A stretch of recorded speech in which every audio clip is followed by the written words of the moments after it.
Hi friends, ఎలా ఉన్నారు? మీరు గనుక కొత్తగా చూస్తున్నారా అయితే ఛానల్ కి సబ్స్క్రైబ్ చేసుకోండి. ఇంకా చాలా మంచి వీడియోలు వస్తాయి.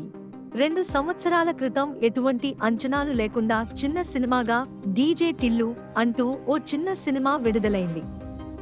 అయితే అందులో ఉన్న comedy timing, crime comedy thriller content ను చూసి ప్రేక్షకులు సినిమాకి బ్రహ్మరథం పట్టారు. ఎటువంటి అంచనాలు లేకుండా విడుదలైన డీజే టిల్లు అఖండ విజయాన్ని అందుకుంది. దీనికి సీక్వెల్ గా రూపొందించిన టిల్లు స్క్వేర్ మార్చి 29న ప్రపంచవ్యాప్తంగా ప్రేక్షకుల ముందుకు వచ్చింది.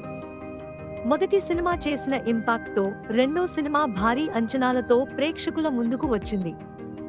అయితే ప్రేక్షకులను డిసప్పాయింట్ చేయకుండా వారు ఊహించదానికి కంటే ఎక్కువ కంటెంట్ తో సినిమాను తెరకెక్కించారు. ఈ సినిమాకు మల్లిక్ రామ్ దర్శకత్వం వహించగా star boy Siddhu Jonnalagadda, heroine Anupama Parameswaran ప్రధాన పాత్రలు పోషించారు.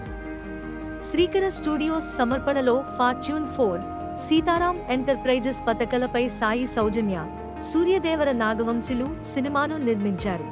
భారీ అంచనాలతో టిల్లు స్క్వేర్ రిలీజ్ అయిన మొదటి షో నుంచి బ్లాక్ బాస్టర్ టాక్ తెచ్చుకుంది సినిమా. 2 గంటల పాటు నాన్ స్టాప్ కామెడీ ఎంటర్టైన్ తో ప్రేక్షకులను కడుపుబ్బ నవ్వించింది.